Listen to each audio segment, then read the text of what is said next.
Olá, deputada! Um prazer enorme ter você aqui no nosso programa, viu? O público do meu programa simplesmente adora você e o Obrigada, Cira. Clauber. A primeira coisa que eu queria te dizer é o seguinte, que vou falar como cidadã, tá? A gente tem muito orgulho de ter vocês nos representando num congresso tão asqueroso, sinceramente, tá? Como é que você aguenta? Como é que você aguenta? Tem que tomar um omeprazol todo dia? Ô, Sinara, muito obrigada. Boa noite para todo mundo. Olha, eu até fiz um vídeo sobre isso e postei no meu Instagram de como é que eu aguento. Sempre me perguntam isso, na verdade. Primeira coisa que me perguntam, como você aguenta, não sei o que é legal, como é que você aguenta? E eu sempre respondo, eu não aguento, gente, não tem como, não existe superpoderes, super mulher, porque às vezes se cria, né, essa imagem de não, é uma pessoa muito forte, casca grossa. Você acaba criando mesmo uma casca grossa, porque ali você vai desenvolvendo a musculatura, né, naquele mar de lama. Mas a gente precisa, né, de momentos de introspecção, de terapia, de cuidado, que aliás são coisas recentes na minha vida. Eu era daquelas que não se preocupava muito com isso, mas aí fiz 35, depois 36 anos, tenho um filho, né? A gente precisa começar a cuidar um pouco mais da saúde. E é isso, tem que ter esses momentos. Ainda não tomo medicação, espero não tomar, mas não tem como, é muito indignante. Essa semana eu ainda tô, dá pra ver pela minha cara, assim, tô bem cansada fisicamente, que a gente saiu de lá todos os dias de madrugada, e fora o estresse mesmo, é uma situação de estresse, de pressão forte, emocional, tudo mais. Mas a gente vai seguindo em frente, né, Simara? A luta também tem o seu efeito terapêutico, domingo estaremos nas ruas, nas mobilizações, e isso também dá uma fortalecida na gente. A impressão que a gente teve assistindo, assim, é que a Câmara foi tomada pelo bolsonarismo. É real essa impressão? Eu acho sim que tem um bolsonarismo de conveniência e um bolsonarismo convicto, assim. Teve uma nova leva de parlamentares eleitos, tanto em 2022 quanto em 2018, que são fruto direto, né, dos quartéis, do YouTube, dos influenciadores, do olavismo, estão ali. E tem um setor que já estava no Congresso há muitos anos, que inclusive foram colegas, do Bolsonaro, enfim, o conheceram de outros carnavais, que se rebelaram ou que embarcam nessa onda porque é conveniente, né, para votos, para likes, para disputa de narrativa ou para ganhar outras coisas. Eu acho que a PEC da blindagem é um exemplo disso. Tem uma turma ali que é mais esperta, um pouco, né, que é menos, enfim, chama menos atenção, mas que fica ali pronta para dar o bote, que pensam, querem a anistia, não estão conseguindo a anistia, é um tema grande, de muita relevância, vamos aproveitar para sair ganhando. Veio daí a ideia da PEC da blindagem. Foi, inclusive, uma articulação tocada principalmente por Arthur Lira, o ex-presidente da Câmara, quando os bolsonaristas fizeram aquele motim, né, tomaram a mesa diretora, não queriam sair de lá de forma nenhuma, ou seja, reconduzir, né, o poder ao Hugo Mota, e aí começou-se a costura dessa alternativa. Então, aprova a PEC da blindagem, que pode agradar presidentes partidários, porque agora o foro privilegiado, né, se a PEC for promulgada, se estende a presidentes partidários, agrada ali a turma da corrupção, do orçamento secreto, agrada também aos golpistas, porque é um troco, né, um recado ao Supremo Tribunal Federal, para conseguir, junto com isso, esse era o acordo, aprovar a urgência da anistia, e aí se discute o mérito da anistia sob a batuta de quem? Aquele vídeo que está circulando nas redes sociais mostra Aécio Neves, Temer entrando em cena. Eu estava vendo agora há pouco, não sei se foi na Globo News, enfim, um desses grandes veículos de televisão, entrevistando o Aécio Neves, assim, que numa hora dessas acaba virando, simulando, né, ser um grande pacificador, costurando saídas. Então está servindo para os espertos, entende? Espertos no mau sentido da palavra. Então, Aham. essa é a bolsonarização, são os espertos de sempre, entendendo que eles conseguem sair ganhando diante do caos construído pela extrema-direita. Não, o pior é que Foi exatamente na presidência do Aécio que se fez um movimento oposto, né? Justiça Seja Feita, em 2001, houve Exato.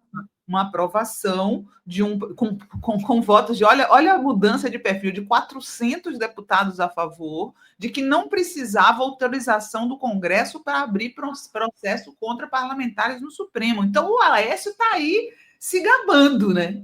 Claro, como a voz da moralidade, né?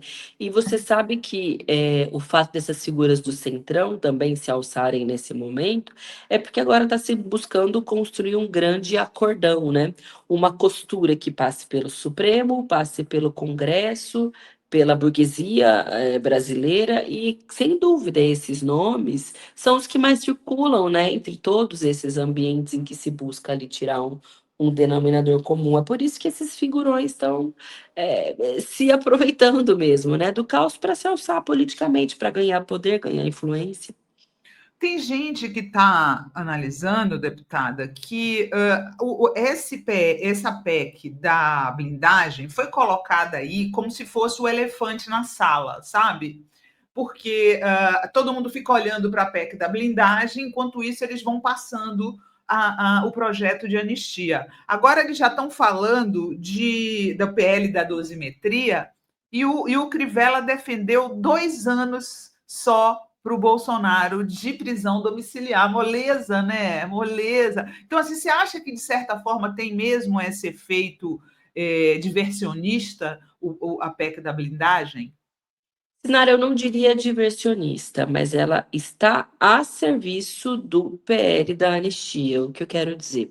O Congresso tinha e tem muita dificuldade de aprovar um projeto que signifique uma afronta direta ao Supremo Tribunal Federal.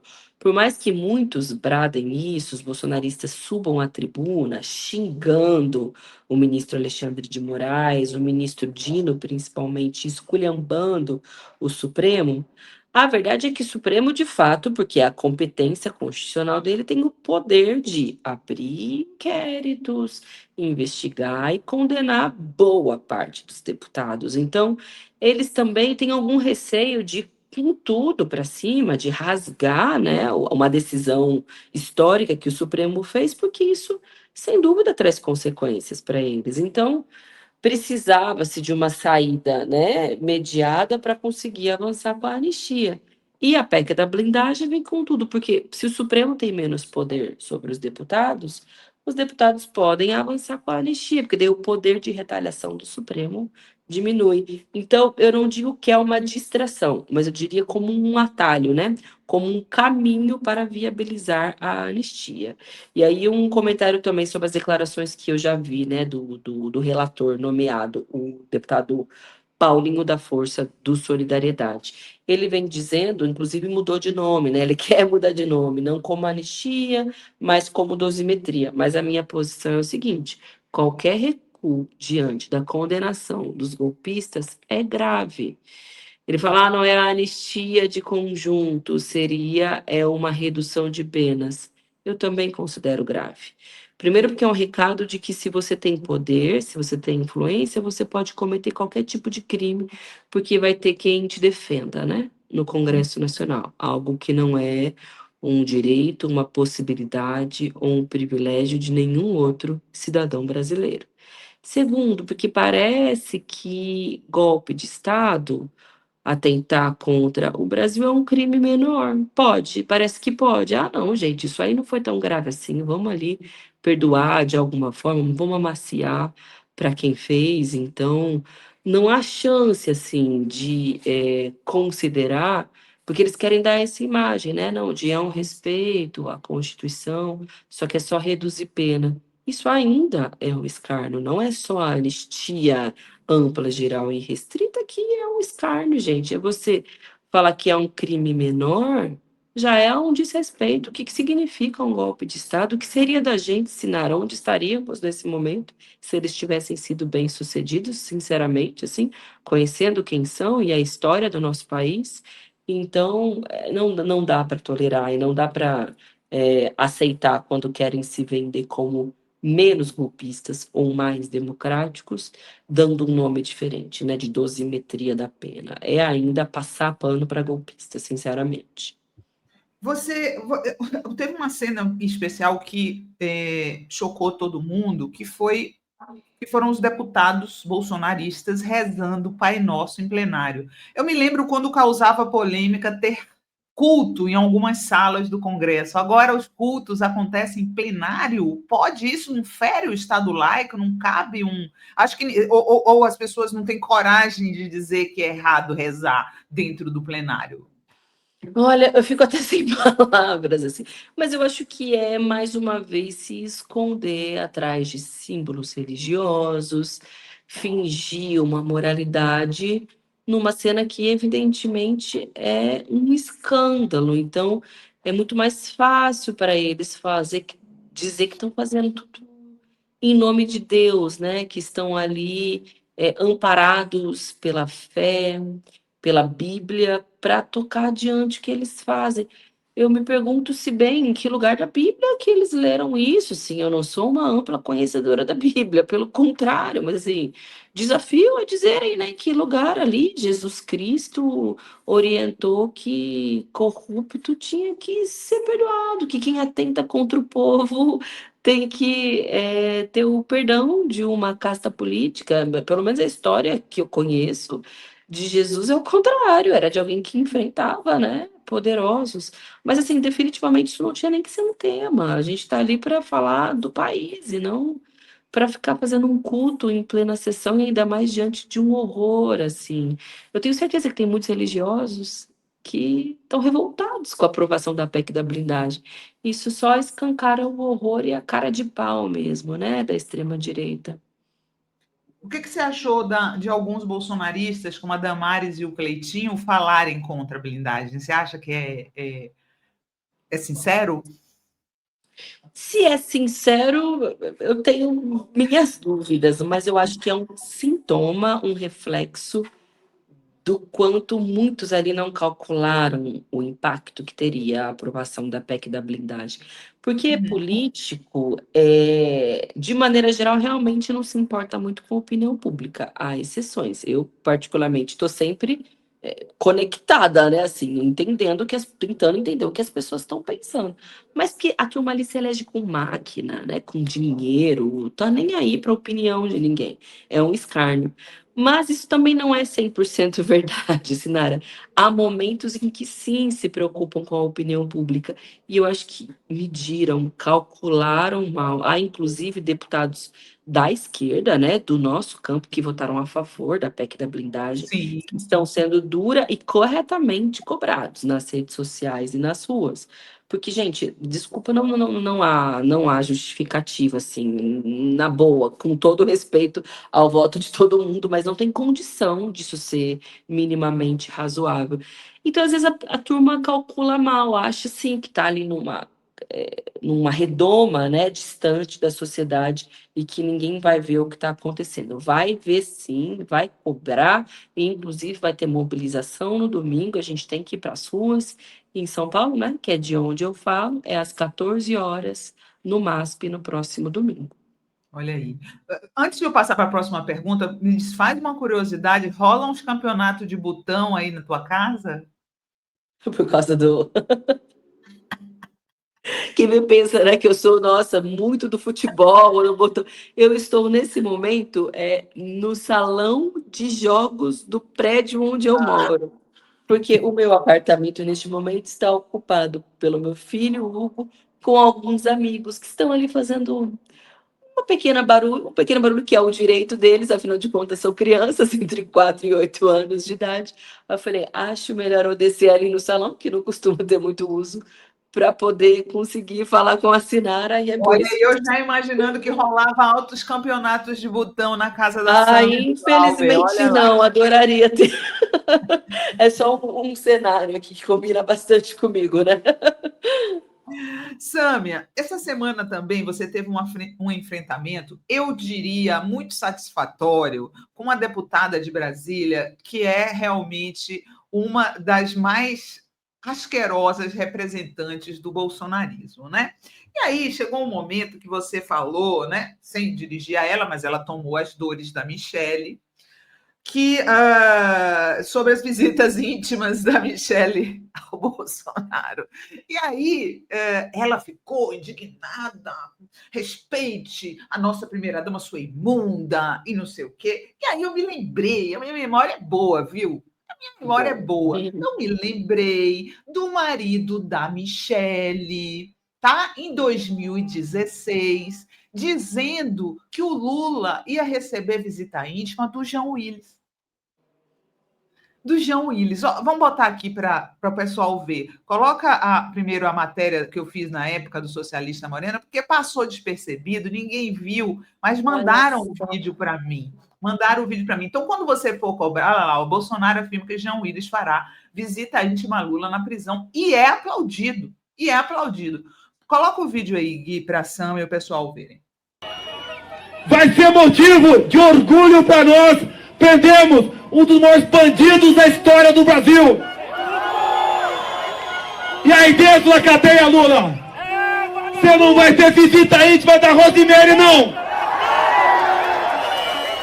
Você vai ter o Jean Willis para te visitar.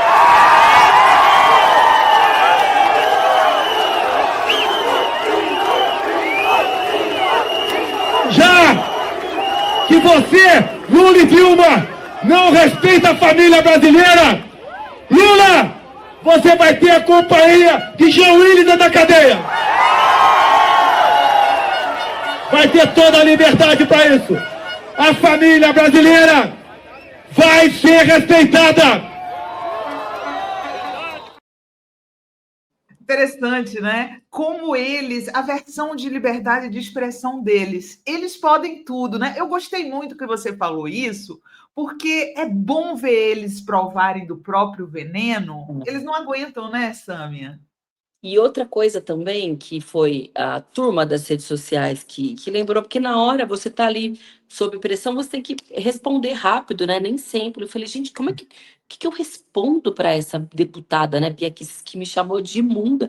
Ela está aprovando a PEC da blindagem e a imunda sou eu, pensei, né? Então, fiz ali um paralelo. Imundice são os horrores que o Bolsonaro fez. Mas aí me chamaram a atenção que o Bolsonaro, durante a pandemia, zombou das pessoas com falta de ar. E o que ela estava alegando ali? Que o Bolsonaro ficou com falta de ar. Eu não desejo isso para as pessoas, e por piores que elas sejam, e nem zombo com isso. Mas espera aí, ele está com falta de ar. E por que então que ela e eles trataram com tanto desrespeito as pessoas que foram vítimas da pandemia da Covid-19? Então é isso, eles são cínicos e falsos moralistas mesmo. E é isso, foi para a baixaria, me chamou de imunda, estavam ali rindo durante a aprovação da PEC da blindagem, e o que eu disse foi: quero ver se vocês vão rir quando vocês forem visitar o Bolsonaro cumprindo pena na cadeia. Ela ficou irada, furiosa. Mas é porque eles também não estão muito acostumados, Sinara. É isso que você disse. Eles falam, ofendem, vão para cima, são aplaudidos, e aí, quando ouvem um mínimo de reação, nossa, que absurdo! Aí não pode de jeito nenhum. E, sinceramente, já era mais de meia-noite, sob pressão, uma palhaçada daquelas. Sabe quando você fala, gente, o que eu falei? Falei, falei mesmo, vamos em frente, porque também aqui tem um limite, né? O que a gente consegue escutar calada. É incrível, eu acho incrível isso, porque eles querem partir para fake news, eles querem partir para baixaria, e eles contam com o nosso comportamento nobre sempre. Mas às vezes é preciso dar devolver chute na canela com chute na canela, né? Porque senão eles ficam muito mal acostumados, né, Sâmia? Eles estão mal acostumados, eles são violentos, ofensivos, desrespeitosos o tempo inteiro. E quando a gente reage, o que eles querem dizer? Somos histéricas, desequilibradas, barraqueiras. Mas eles não, eles estão ali no direito deles de serem violentos e inescrupulosos. É um escárnio, né, com a gente, com a população. Qual que é a expectativa de vocês a respeito da PEC da blindagem? Vocês entraram no STF, né? Mas existe a possibilidade do Senado barrar. O que você acha que vai ser mais efetivo nesse caso? Por ora, o presidente da CCJ do Senado, que é onde já está a PEC, disse que não quer aprovar, não quer pautar, tem dado várias declarações públicas se comprometendo com isso.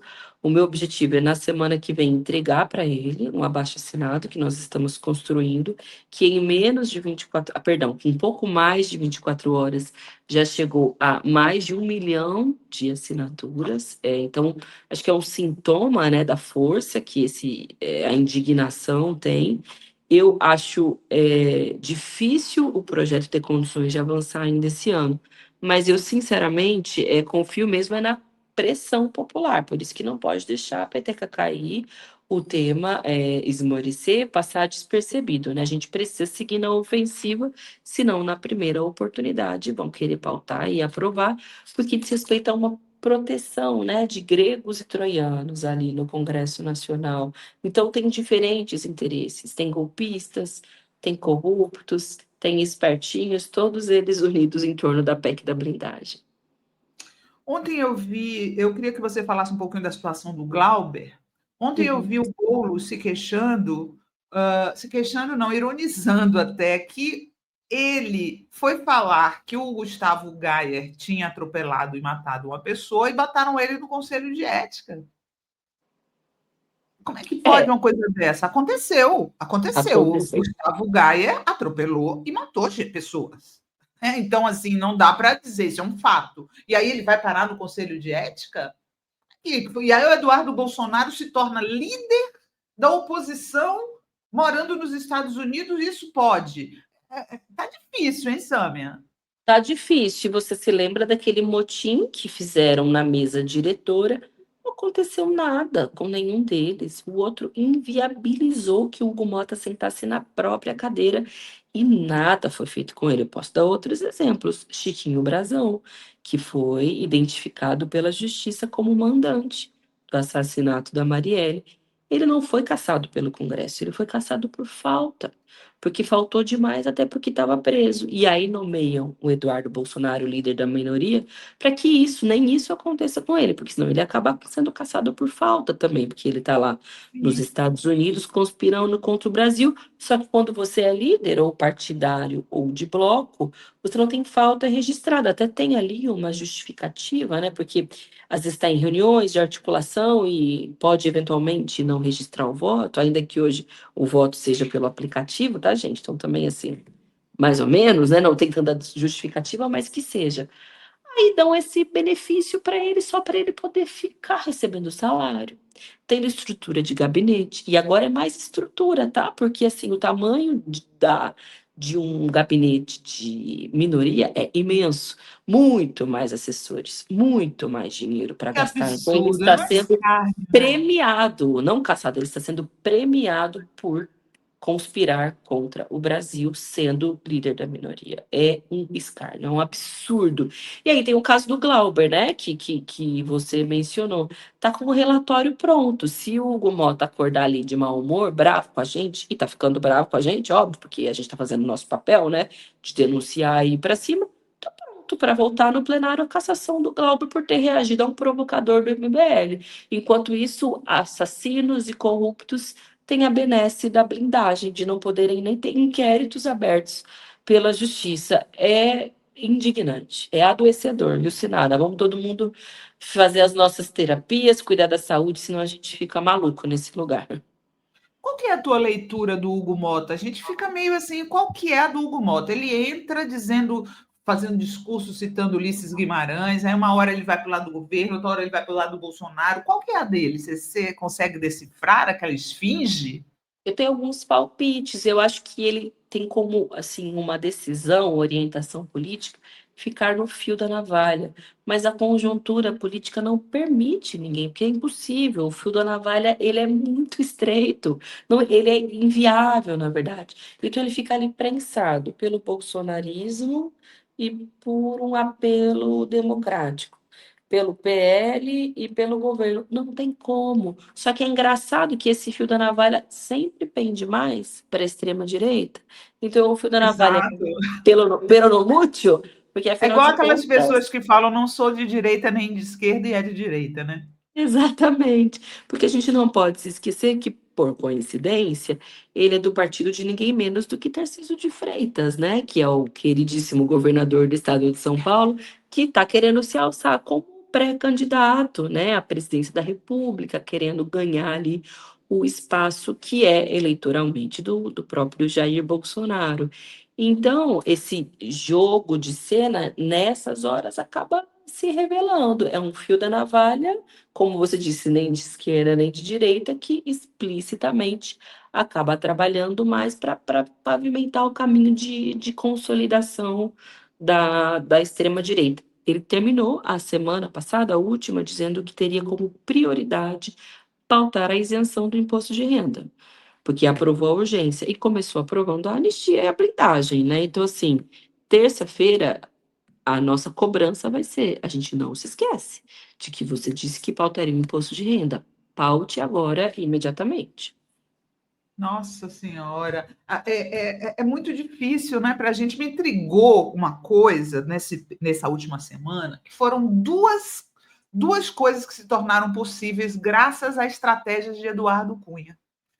A primeira foi a história do Eduardo Bolsonaro se tornar líder, que foi uma decisão do Eduardo Cunha que não precisava marcar presença, os líderes, né? E outra que foi o voto secreto, a estratégia de botar o voto secreto de novo em votação após a derrota, que é uma emenda aglutinadora, foi uma estratégia da época do Eduardo Cunha. Eu não tiro da cabeça que o Eduardo Cunha está por trás disso tudo, E Sandra. tá, e está, ele, todo mundo sabe, Vocês têm indicações disso? Como que é a conversa lá dentro?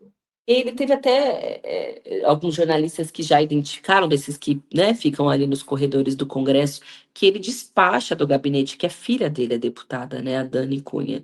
Ele despacha ali do gabinete, a gente sempre encontra ele transitando pelos corredores. E tem a pena dele, porque o Mota, ele é um dos parlamentares que eram fiéis escudeiros do Cunha. Tinha ali um grupo. O Hugo Mota, na época, era um jovem parlamentar, porque ele ainda é muito jovem, né? Ele tem Sim. 35, 36 anos. Na época, ele tinha 20 e pouquinhos.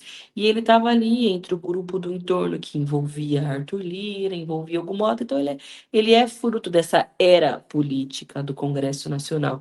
E sim, ele e o Lira, até pelo poder e influência que eles exercem ali sobre muitas outras lideranças partidárias, que estão costurando, né, essas saídas, a blindagem. E o Cunha, eu não fui parlamentar na época dele, né, mas a fama, entre outras, é que ele é um grande conhecedor do regimento, ou ele é bem amparado por uma assessoria, enfim, mas que ele domina a técnica. Então, ele deve ter pensado muito rapidamente nessa saída mesmo, que é amparada pelo regimento, até porque foi ele que fez essa alteração regimental. Então, tudo pode acontecer na semana que vem. Isso da emenda aglutinativa foi um escárnio que também foi iniciado por ele, né? A gente conseguiu Uhum. derrubar o voto secreto de madrugada, na manhã seguinte, faz uma manobra textual e finge que nada aconteceu. Por isso que eu me preocupo também com esse suposto acordo de não ser um PL da anistia, mas sim da dosimetria, porque há tanta manobra regimental que eles podem fazer para conseguir o que eles querem, sinceramente. Por isso que, assim, eu particularmente não confio e vamos ficar bem ligados e atentos que tudo pode acontecer na semana que vem. Uma última pergunta. Você acha que existe chance deles fazerem alguma palhaçada, tipo impeachment do Lula? Porque voto tem, né, na Câmara. Acho que impeachment do Lula, por hora, não está nos planos deles, porque eu não me esqueço de uma entrevista feita pelo Ciro Nogueira, que é um dos grandes nomes, né? Ele quer ser candidato a vice-presidente da República por esse blocão, né, do centrão aliado à extrema-direita, em que ele foi bem explícito. abre aspas, né, de algum modo assim, nós não queremos o impeachment do Lula, queremos fazê-lo sangrar até 2026, porque daí aumenta, né, o espaço e a força para que eles ganhem as eleições. Por hora, eu acho que a estratégia deles segue a mesma, né? E principalmente por conta do tema do imposto de renda, viu, Sinara, que é uma das grandes possibilidades de entrega, né? De uma questão que vai fazer muita diferença na vida de milhões de pessoas. E eles estão segurando e tem que ter uma aprovação célere, senão pode não ter tempo para valer para 2026. Eles podem até aprovar, Hum, mas deixar para aprovar no que vem, porque ele não teria um efeito eleitoral mesmo, né? Sendo assim, sim. sincera, sem meias palavras. Eu acho que passa um pouco por isso. Não é à toa que o Renan Calheiros, no Senado, já está botando na pauta um outro projeto do imposto de renda que tem lá.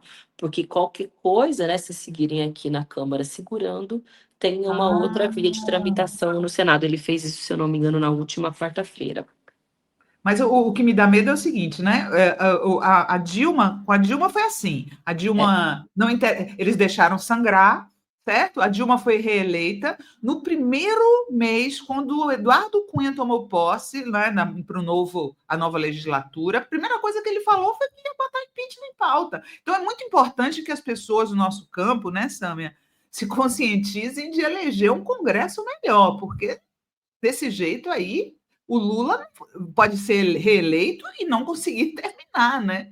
claro, e até porque, como os bolsonaristas sabem que o Bolsonaro está inelegível, que, portanto, por mais que tentem, é difícil ter um nome que tenha a condição de dar de frente com o Lula nas eleições, eles sabem disso, então eles vão dar peso total para o parlamento, sobretudo para o Senado, em que se eles conseguirem 2/3, eles conseguem fazer alterações profundas nas instituições brasileiras, como, por exemplo, no Supremo. 2/3 do Senado derruba ministro do Supremo. Aí eles querem fazer algo semelhante ao que o Trump faz nos Estados Unidos, né?